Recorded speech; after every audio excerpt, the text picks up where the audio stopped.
The European Union is a group of 28 countries, and being a part of it means that we get things such as no roaming charges on our phones, we can travel between different EU countries, and we have a right to work in any EU country. But why did we have a referendum on our membership?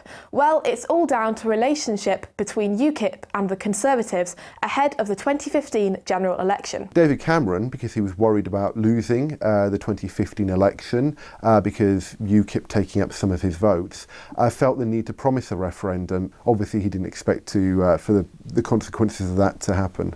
On 23rd of June 2016, the UK voted to leave the EU.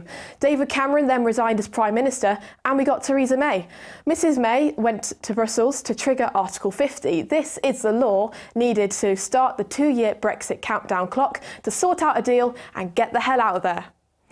Since then, Theresa May and her team have been back and forth to Brussels to sort out a deal, and she got one, a 585-page agreement with the EU.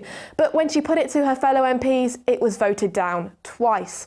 This is because the Remainers in Parliament think that the deal is too hard, and the Leavers in Parliament think that it's too soft.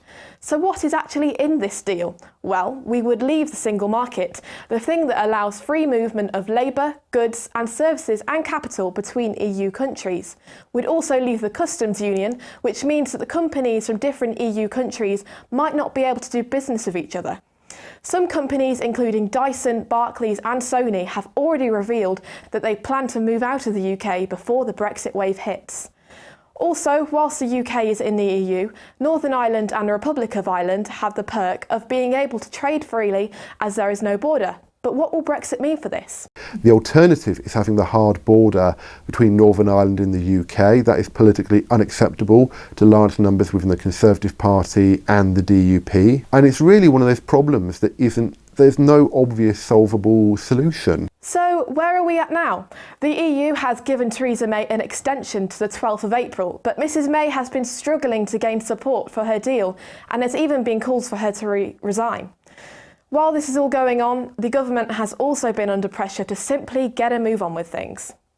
And last night, MPs voted again, this time to take back parliamentary control over the Brexit deal.